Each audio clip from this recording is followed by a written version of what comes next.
Avoidant men aren't confused about what they want. They want love, but only under very specific conditions that allow them to feel it without the terror of actually needing it. What looks like confusion is actually a masterfully orchestrated psychological system designed to give them access to all the emotional benefits of love while protecting them from all the vulnerabilities that come with genuine intimacy. They've created what I call the Avoidant Love Cycle, a predictable pattern of pushing you away and pulling you back that serves as their emotional regulation system. It's not random, it's not accidental, and it's definitely not confusion. It's a sophisticated strategy that allows them to experience love as a choice rather than a need. Most women get trapped in this cycle because they think it's about them, that if they just love better, wait longer, or prove their worth more clearly, he'll finally choose consistency. But the cycle isn't about you at all. It's about them managing their own relationship with their emotions, and you're just the tool they use to do it. Hi, I'm Gabriel Hart from MyDailyLove, and in this video we'll talk about the Avoidant Love Cycle and why understanding this is the key to shifting the dynamic in your favor. Because once you see the pattern for what it really is, you'll stop reacting to his pullbacks and start responding in ways that make him realize you're not just another emotional escape route, you're the one woman he really can't afford to lose. Number 1. The push phase, creating artificial scarcity. Okay, so the push phase isn't about them losing interest. It's about them manufacturing the emotional conditions where they can feel love without the terror of dependency. Think about this. Avoidant men have learned that love feels safest when it's scarce, uncertain, and requires effort to maintain. When you're readily available, when you're consistent, when you're secure in your feelings for them, it triggers their deepest fear that they might actually need you. So they create distance not because they don't want you, but because they need to transform your available love into scarce love. They need to feel like they're choosing you rather than needing you, pursuing you rather than depending on you. The push phase serves a psychological function that most people never recognize. It allows them to experience desire without vulnerability. When they're pushing you away, they can miss you, want you, even love you, but from a safe distance where those feelings can't threaten their sense of independence. From what I've seen, the push phase is actually when avoidant men feel most emotionally alive. The distance creates the perfect conditions for them to access their feelings without the terror of intimacy. They can love the idea of you, the memory of you, the possibility of you, without having to love the reality of you. Here's the disturbing part. They're not pushing you away despite loving you. They're pushing you away because they love you. The distance is how they make love feel safe enough to experience. Number 2. The pull phase, addiction to emotional relief. The pull phase isn't about them realizing they made a mistake. It's about them getting their fix of emotional relief after the artificial tension they created. Think of it like someone who creates their own stress just so they can experience the relief of resolving it. Avoidant men push you away until the distance becomes unbearable, then pull you back to experience the rush of reconnection. But here's what's psychologically twisted about this. They're not actually reconnecting with you during the pull phase. They're reconnecting with their own capacity to feel. The distance they created makes them emotionally numb, and pulling you back is how they shock their system back to life. The pull phase feels so intense and romantic because they're experiencing genuine relief and gratitude, but not for you as a person. They're grateful for the emotional awakening that comes from ending their self-imposed isolation. This is why the pull phase often involves such passionate declarations of love, such intense physical connection, such promises of change. They're not lying. They genuinely feel overwhelmed with emotion, but they're feeling overwhelmed by their own emotional reawakening, not by sustainable love for you. In my experience, avoidant men become addicted to this cycle because the pull phase gives them access to feelings they can't access any other way. They need the artificial scarcity of the push phase to make the pull phase feel emotionally significant. Now here's what most women do wrong when they recognize this cycle. They try to break it by being more consistent, more understanding, or more emotionally available during the push phases. But that actually feeds into the cycle because you're still playing the role of the emotional regulation tool rather than becoming the woman he can't afford to lose. What you need instead are specific ways to communicate that disrupt his entire system and make him realize that you're not going to be his emotional yo-yo anymore. There are precise phrases and responses that can break this addictive pattern and force him to choose real intimacy over manufactured drama. There's a program I recommend that gives you the exact words to use when an avoidant man tries to pull you into this cycle. These aren't generic dating tips. They're psychologically designed phrases that make him obsess over you instead of using you for emotional regulation. Once you start using these specific word sequences, you'll watch him stop playing games and start genuinely pursuing you because he realizes you're unlike any woman he's ever encountered. If you're tired of being trapped in the avoidant love cycle, check the link in the description. This could be the breakthrough that finally makes him choose you for real. Number 3. The repeat. Why they can never stop. The reason the cycle repeats endlessly is because it's not actually about you. It's about them regulating their own nervous system and managing their relationship with their own emotions. Here's the profound truth most people miss. Avoidant men aren't trying to have a relationship with you. They're trying to have a relationship with their own feelings, and you're the tool they use to access and control those feelings. The cycle repeats because neither phase is sustainable for them. The push phase eventually becomes too lonely and emotionally numbing. The pull phase eventually becomes too intimate and threatening, so they oscillate between the two, never staying in either long enough to actually grow or heal. But here's what's most disturbing.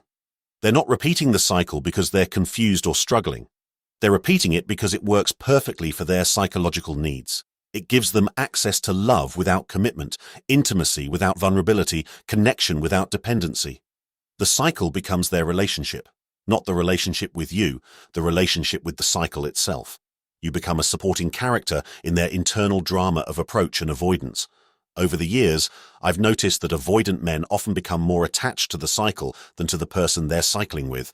The predictability of the pattern becomes more important than the unpredictability of genuine intimacy. Number 4, the unconscious contract, your role in their system.